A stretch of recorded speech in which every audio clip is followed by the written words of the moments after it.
Hey guys, welcome back. And this weekend I got the Kyosho Raider project started and completed. As wet weather here is continuing, for the most part, to keep me indoors, getting out and getting any real work done on the track out there.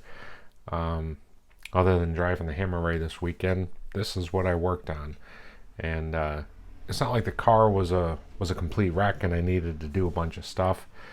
It was ready to run under its own power, but I wanted to go through, clean up certain parts, and service the transmission. All those things I got done. First and foremost, I'm sure you guys will notice if you watch the first video, we've got a real Raider bumper on the front, and that is thanks to my friend Bob at Uncle Bob's RC. He had reached out to me and said that he had a front bumper and he had an assembled front end for a Raider as well, neither of which he had a use for. And I said, that'd be great. Bob actually only lives, I think, just a little over an hour away from me, and I had offered to pay. He didn't want any money. I was going to try getting out there this weekend, and as luck would have it, his wife was going to be out in the area, so he had her drop it off. So Bob, you are awesome. Thanks a lot. Putting this bumper on the car just really sets it off, and it's much better than that heavy metal monstrosity that was on there before. I'll link Bob's channel down below if you haven't checked it out. I'm sure most of you have.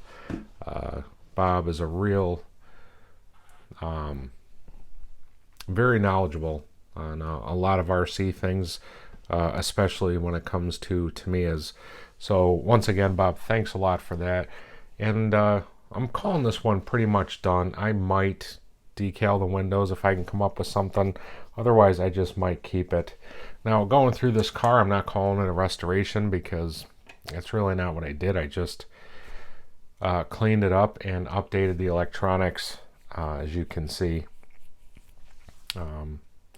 I know a lot of guys, and more power to them, that like to run the mechanical speed controllers and the AM radios. I guess I'm just kind of spoiled with technology nowadays.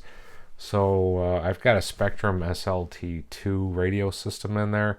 This is just a Tamiya speed controller I had laying around. Don't quote me out. I think it's a 105 BK or something like that. It'll do the job just fine for this car. The servo in there is the original servo that this car came with. Works just fine. I didn't see a need to put a new one in. Turns the wheels just fine. And maybe some of you guys watching this are kind of cringing, like, oh, you don't have the spot down here where I think the on-off switch, I think that's where I mounted. That's what that plate looked like. But with what I was doing, I didn't need it. And one thing I did notice, and I know Craig touched up on it at the OAG on one of his videos, with this cover here, it's an access cover to get to inside the gearbox. Even with this cover on, there is still a slight hole there, and it seems it's an awfully good way for dirt and debris to get in there. So nothing fancy. I just put a piece of Gorilla Tape over to cover that hole to stop crap from getting in there.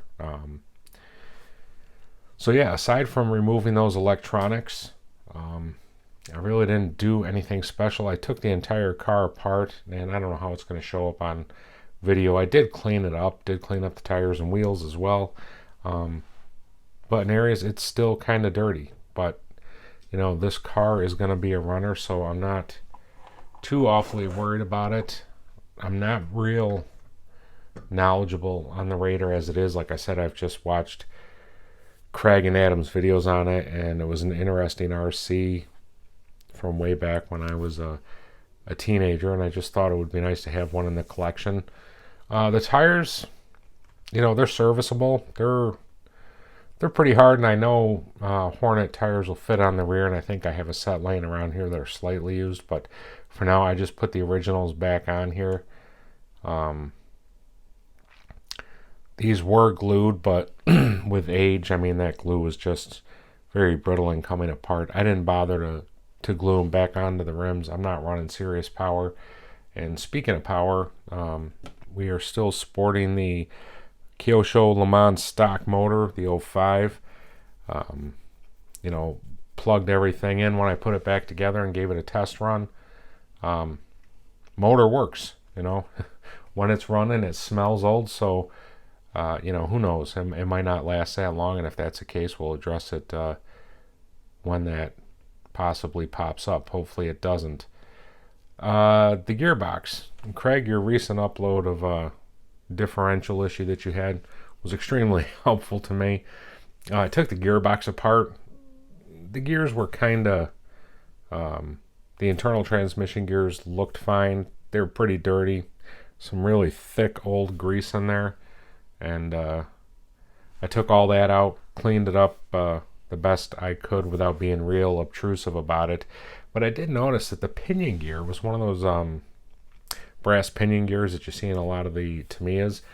That gear surprisingly looked pretty worn.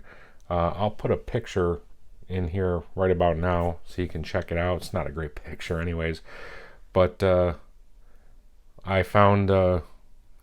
I had a pinion gear that would work, so I put that in and got everything put back together, and all seems pretty good. Got some fresh grease inside that transmission, and like I said, I tested everything out here, you know, in the room here. I haven't taken the car outside yet, but everything seems to be working just fine.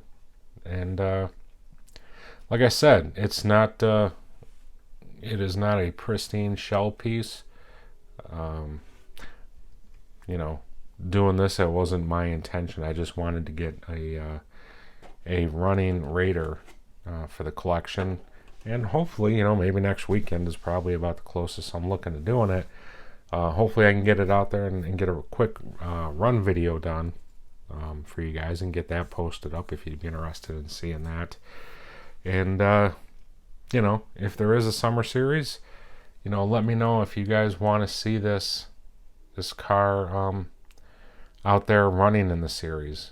From what I've seen on these cars, especially the plastic with Kyosho, even on their older cars like this, they seem to hold up better to the test of time than a lot of Tamiyas. So I'm not real worried about breaking this one like I was with the Blackfoot that I redid, the original Blackfoot, and the Falcon that I did years ago. I'm not as worried about running this one.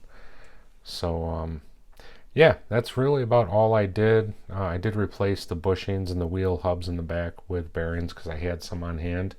But yeah, we're still rocking the stock friction shocks. But a nice little weekend project. Like I said, it's not pristine, but it's going to be a runner. So I just thought I would share my progress on the new to me Kyosho Raider. This one came out in, I think, 1989. That would have put me at around 14 years old, and that was just about the time I think I was getting out of the hobby, and then not getting back into it until, I don't know, maybe 10 years ago. So this one at the time was really off my radar. I knew nothing about it. When I was a kid, to me, the only Kyosho that I saw that I was quite interested in was the Ultima. But like I said, the more I watch those guys' videos on this car, just a neat looking two-wheel drive vintage buggy, and I knew at some point I'd have to get one in the collection, and it just happened that this was a one on eBay that worked out for me. So guys, as always, thanks for taking some time out of your day to check out my videos. Till next time, everybody stay safe. We'll see you around.